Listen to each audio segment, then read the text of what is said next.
मी सौ प्रज्ञा वाळुंबे. मार्गशीर्ष महिन्यातील आज शुक्रवार आहे. शुक्रवार म्हणजे हा देवीचा वार, दुर्गा मातेचा वार, आपल्या कुलदेवतेचा वार. भरपूर जणांचा कुलदेवचा वारही शुक्रवार असतो आणि तसंही शुक्रवार म्हटलं का देवीचीच उपासना केली जाते. मग ती दुर्गा माता असो किंवा अजून कुठलीही देवी असो. त्याच्यामुळे आज सर्व महिलांनी त्याच्यासाठी मी आज हा व्हिडिओ सकाळीच लवकरात लवकर टाकत आहे आणि जेव्हा तुम्ही हा व्हिडिओपर्यंत पोहोचाल किंवा ऐकाल त्यामुळे दिवसभरात इवन संध्याकाळी 7-7:30 दिवा लावापर्यंत तुम्ही हा उपाय केला तरीही चालणार आहे.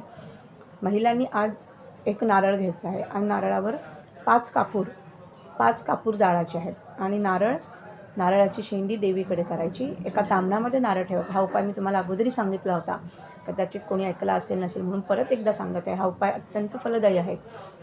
एक नारळ घ्यायचा आहे आणि तामणामध्ये ठेवून त्याची शेंडी देवाकडे करायची आहे आणि त्याच्यावर 5 कापूर जाळायचा आहे आणि आपल्या कुलदेवतेचा मंत्र म्हणायचा आहे आणि जमलं तर तुम्हाला आरती करायची आहे. जमलं तर करा, पण नुसते 5 कापूर जाळून तुम्ही जप जरी केलात तुमच्या कुलदेवतेचा, आपली जी कुलदेवता असते, ओम श्री कुलदेवताभ्यो नमः, ओम श्री कुलदेवताभ्यो नमः, हा मंत्र तुम्ही 108 वेळा 11 वेळा शांतपणे घ्यायचा आहे. 108 वेळा घ्यायचा असेल तर तुम्हाला कापूर मोठावाला टाकावा लागेल. तो जाड असतो म्हणजे तो तेवढ्या वेळ चालेल. तुम्ही तो छोटा कापूर टाकणार असेल तर तुमचा मंत्र 11 किंवा 21 वेळा होईल. पण कापूर जाळल्यानंतर तुम्ही जो मंत्र म्हणतात त्या कापुराचा जो सुगंध असतो किंवा जो स्मेल असतो तो जो तुमच्या घरात पसरतो तेव्हा कुलदेवतेचा वास तिथे एका सेकंदासाठी, एका क्षणासाठी तिथेच कुलदेवता उभी राहते. उभी राहून ती तुमच्या घरामधली संकटं, तुमचं जे काही असेल, घर म्हटलं म्हणजे तिथे काही ना काहीतरी प्रश्न असतात. मग ती कुलदेवता आजच्या दिवशी जेव्हा तुम्ही हा उपाय करता तेव्हा ती तिथे येऊन आपल्याला त्याचं प्रचिती देते. तुम्हाला ते जाणवतं नंतर, बाबा असं आपल्या घराचं होतं आणि असं आता त्याच्यामध्ये फरक पडला आहे. भांडण होत असेल तर शांतता वाटते, मन प्रसन्न होतं. जे कधी काही घरं अशी असतात ना, की तिथे सर्व काही असतं तरीसुद्धा त्या घरामध्ये एक पाऊल ठेवलं ना तर मन शांत होत नाही. आता खूप लोकं असं असतात का त्यांचं असं म्हणणं असतं का एवढा मोठा बंगला आहे पण तुमच्या घरात शांतता नाही आहे आणि हेच जर एखाद्या गरीबाच्या घरात गेलं तर बरे छोटं घर असतं पण तिथे त्यांना मनःशांती मिळते. मग हे कधी होतं?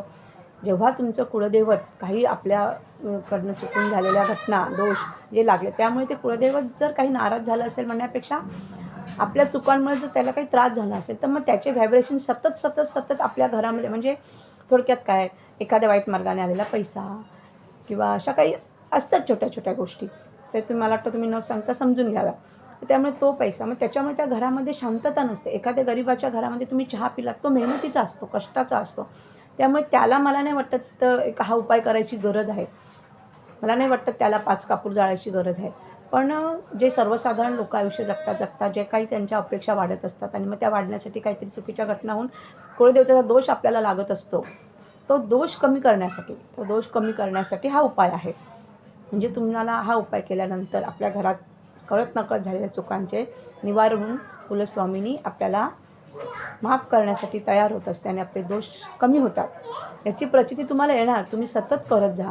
आजचा शुक्रवार आहे म्हणून पुन्हा एकदा हा व्हिडिओ मी टाकलेला आहे. हा इतका महत्त्वाचा व्हिडिओ असल्यामुळे मी डबल टाकला आहे. त्याच्यामुळे तुम्हाला साधा सोपा उपाय आहे. नम्र विनंती. तुम्ही हा उपाय प्रत्येक महिलेने आज करायचा आहे. रोज करा, चालेल. नाही जमलं तर मंगळवार, गुरुवार, शुक्रवार 3 वार नक्की करायचं. नाहीच जमलं तर शुक्रवारी तरी कमीत कमी करायचं. ही तुम्हाला हात जोडून विनंती आहे. महिला आज जर खंबीर असेल तर घर, कुटुंब हे स्थिर असतं असं म्हटलं जातं. म्हणून हा उपाय आवर्जून महिलांसाठी सांगला जातो. छोटासा उपाय आहे. प्रत्येक महिलेने करून आपल्या घरामध्ये आनंद, सुख, समाधान मिळवण्यासाठीचा प्रयत्न करायचा आहे. बाकी परमेश्वर सर्वांना देत असतो, सुख देत असतो, आनंद देत असतो. आपणच माणूस म्हणून जगताना कुठेतरी चुकत असतो. म्हणून हे छोटे उपाय मी तुमच्यापर्यंत पोहोचवत असते. याच्यामध्ये फक्त एकच इच्छा असते का जर तुम्हाला याची प्रचिती येत असेल किंवा काही असेल तर तुम्ही कमेंट्समध्ये त्याचे रिप्लाय देत जावे, म्हणजे जेणेकरून मला अजून नवीन उपाय तुम्हाला सांगण्यासाठी मलाही प्रोत्साहन मिळतं, आनंद मिळतो. बाकी सर्वांना आनंद मिळो एवढीच रामाचरणी, महालक्ष्मीच्या चरणी, कुलदेवतेच्या चरणी मनपूर्वक प्रार्थना. श्रीराम जय राम, जय जय राम.